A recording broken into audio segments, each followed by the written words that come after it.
Hi, today we're going to talk a bit about the Disability Awareness Badge for the Cubs. Um, this might seem quite daunting in terms of requirements, given this is one slide, and it says slide one of two here, as you can see. But I want to make sure that you understand that it's choose one item from each of these lists. I wasn't aware of this when I first looked at the badge, but it looks like there's been some kind of update to it, which is good. So essentially what this boils down to is there is disability awareness in general, disability awareness, physical disability awareness, deaf awareness, and sight awareness. Now, one thing I'd like to say is that um, there is a lot more disabilities than just deaf and sight. These are probably the ones that are most amicable for young people. As you know, disabilities come in different shapes and sizes, and some are um, more or less stark, right, and difficult to process for someone who's never seen it before, especially a young person, right, who may not have the context of knowing any disabled people in their lives so far. Um, and physical disability is obviously a whole bunch of things. You know, obviously the people in wheelchairs and things of that nature. But one thing that perhaps needs to be updated about this badge is there's nothing about mental disabilities. Um, and neurodivergent people and things like that, which is obviously growing in our collective conscience in society at the moment. And only in the past few years has that really been the case. So it's very, very new developments in sort of awareness of that, especially given the pandemic and everything that happened with that. Suddenly, people's mental health became more on the radar as opposed to historically where it was never treated seriously for the most part. So I'd say really, if you can, even though it's not part of the official requirements here, throw in a good portion about sort of mental disabilities that people might encounter. Because as you may or may not know, um, statistically, everybody has a panic attack at least once in their lives. And if it's the first time having a panic attack, it's a very scary thing. And a lot of people don't get taught how to handle that, how to deal with it, and mitigate the symptoms of that panic attack, right? So making sure that young people nurse from an early age is quite important in our society, given it is a growing issue in terms of mental health, where people are looking at screens, having less time to be social, and all the other types of things that are going on. So I'm just going to cover this off. I'm going to talk a little bit about each of the different requirements here, and then talk about how it can link to other badges, including the Chief Scout Silver Award. So first off, we have explain what a disability is, what are the different types of disability. Again, be broad here. There's a lot of different ways that people can be disabled and class as disabled. Um, Physical are the most obvious ones to know from sight, but there are a lot of hidden disabilities that people may have that do not exhibit themselves openly. This is one of the reasons why sometimes when you see people go into disabled toilets and they don't appear disabled, you can think they're just going in there just for no reason. And a lot of people do that and don't actually, they sort of occupy them when they shouldn't do because they're there for disabled people in case they need them. Um, but there are some people who legitimately do have disabilities that mean they have to use things like disabled toilets, and it's not obvious, right?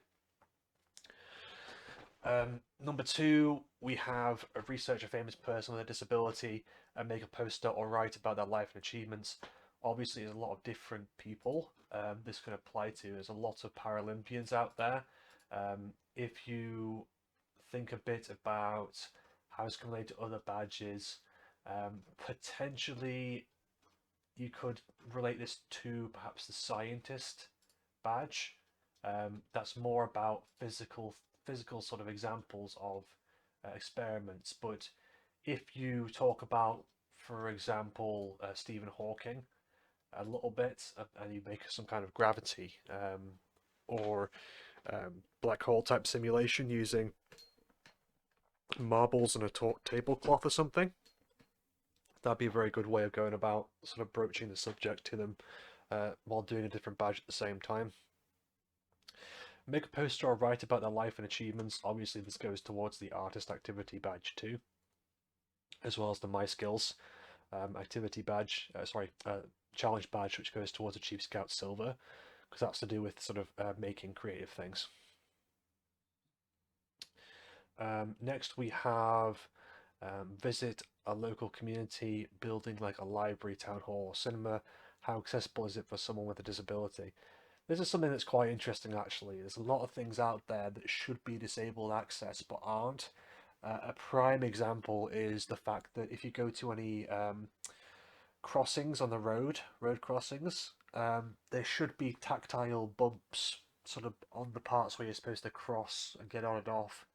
But a lot of times, um, town authorities, they do like building works and actually break those markers on the ground. Additionally, it might be interesting to at those crossings as well, where you press the button to cross. Underneath, you may or may not know this. Underneath the box where you press the button to sort of wait to cross, there tends to be a black sort of triangle that rotates when you should be crossing, and that's a way for blind people to know when it's time to cross a road or not. They can sort of feel tactile. That's a good physical example of disability sort of awareness there. You can show them quite easily close to your meeting place. Let's see. Moving on, we have show how you could help someone with a disability to make the club promise. Think of a different example to the one in steps 2, 3, and 3, 3, 4. That's this one, 2, 3, or 4. Yeah. So really, this is going to be interesting because I'm not quite sure how you can help someone take a cub promise, given it's just the sort of promise to do your best and things. Um, Perhaps if you do something about, hmm, I'm not sure actually. If people have a stutter, that counts as a disability, then you could speak for them, but I'll have to look more into guidance on that. Physical disability awareness is obviously so you choose one of these to go for. I'd say an obvious one would probably be this accessibility one. With going somewhere for that, that sounds like a much better idea than the alternatives really. Although number one does give you a chance to talk a lot about mental health, which is probably a better idea. But sort of going out and seeing that physical signs of disability, um, so accessibility, as I mentioned, is a good idea. You also go to like a town hall or something. Sometimes they put on their notice boards braille versions of labels and whatever the case might be. Next, we have physical disability awareness. Find out about 2 different aids that can exist in a disabled person. How can they help? Wheelchairs, computers, rising chairs, adapted cars. You can also think about walking sticks, crutches, Zimmer frames, um, those little carts that old people bring around the supermarket and sit on if they need to. There's a whole bunch of different ones. If you're nearby a shopping centre of any kind, there's usually a disability department there, which will actually provide these to people who need them, like a shop mobility type thing. If you are near a shopping centre of any kind, you can contact the authorities of the shopping centre and see if they can give you a bit of a tour to your scouts or your cubs, etc. Moving on, we have find out about 3 different ways to make it easier for a wheelchair user to use public places like shops, parks, hospitals, libraries. How could your meeting place be made better for a wheelchair user? This is obviously things about stairs. There's a big point of that. Any steep ups and downs. Um, Doors should have a button on that you press to open. Just the other day, I helped someone get out of Starbucks because for some reason their Starbucks had a button to open the door to go in, but not a button to open it on the way out. So this person managed to get into the Starbucks, but then was struggling a lot because of the glass small sort of doors on Starbucks, and they opened the wrong way, right? Because if you think about pressing the button, it opened inwards. They were trying to pull it towards them while getting out, so it was quite difficult. But that's quite easy to do in this one. So it's choose one of these two options here. There's not a huge amount for disability awareness, physical disability awareness. I'd say you can probably combine the two a bit. If you wanted to go out to a shop mobility place and on the way talk a bit about how your meeting place can be made better and things, you could actually combine this with, as I mentioned here, like at those crossings and sort of bringing to life about how disability and accessibility sort of technologies in the real world that you may not have noticed. Moving on, we have deaf awareness. Learn about the alphabet using finger spelling. Show you understand the word communicated to using finger spelling. This is kind of difficult to teach in one day or one evening, but finger spelling is actually really useful because it might be really slow to actually use, but if you ever encounter a deaf person, you can spell out any word, obviously, with the alphabet, and they can sort of do it back to you so you can recognize it. Even though it's slow, it works. Um, and obviously, if you don't have a notepad or anything to hand and they need something urgently, they can use that. Or if you just want to say hi, you can say hi. This would count towards learning a new skill towards the my skills our skills challenge award as well. It would also, I believe, in my own sort of reckoning of this, and I think most people would agree, that deaf culture is a thing.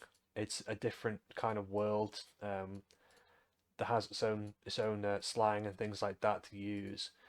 So the Our World Challenge Award, I think the part about other faiths and cultures you're not familiar with, it certainly is a different culture in my sort of reckoning. Um, so it might be something interesting to do. Learn a song in Makaton on BSL. Again, that's just same as the above for the most part.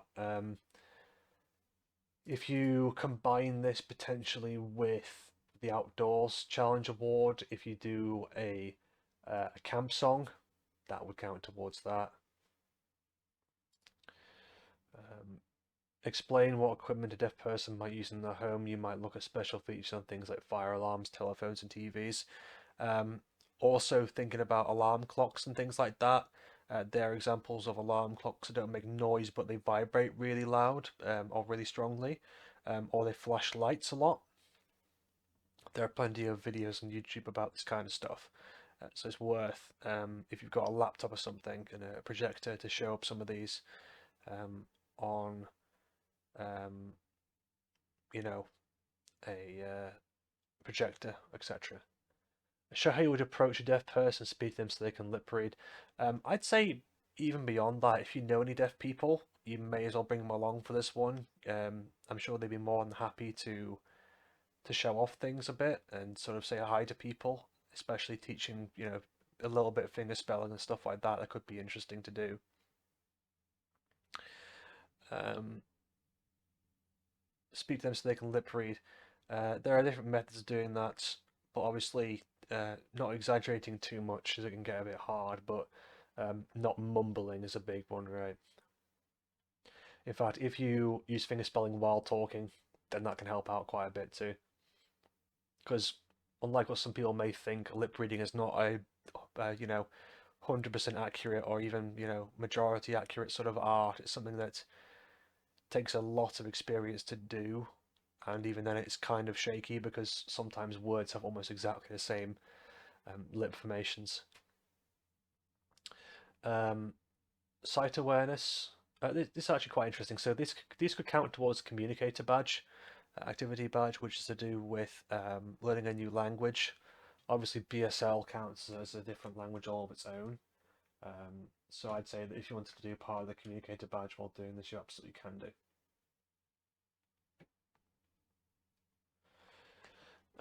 Next, we have sight awareness. Describe two different ways a blind or visually impaired person can read. Um, this could be, Braille, etc.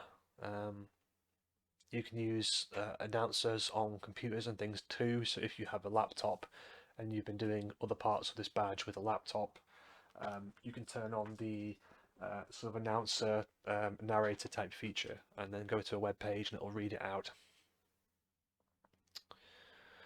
Explain which guide dogs, what guide dogs for blind people do, how they train. So this is the big point about if you see a guide dog for a blind person, do not distract it, don't pet it, things like that. They are very, very good boys, but they have a job to do, just like any service animal.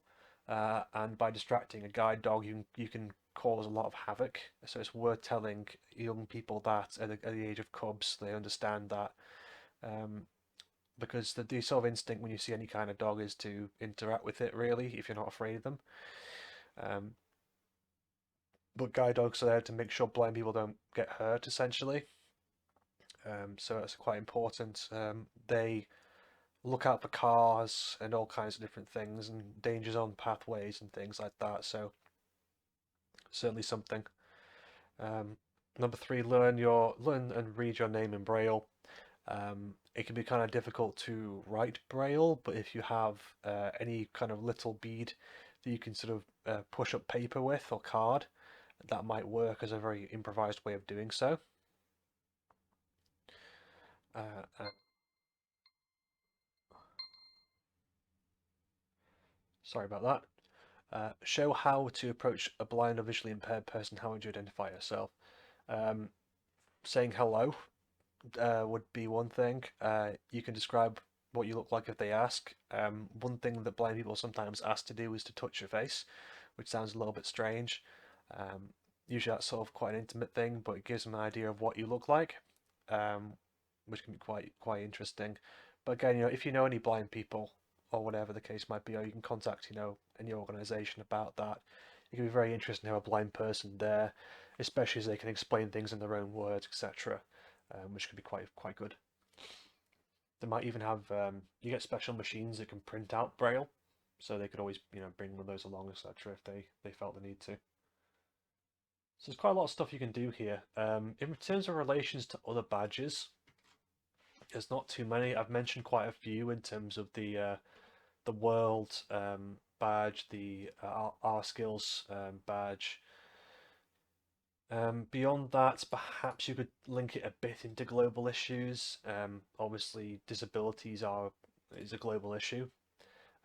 There are international awareness days and weeks for this kind of thing, which is part of the global issues activity badge too. Um, Beyond this, there's not too much else to really mention there.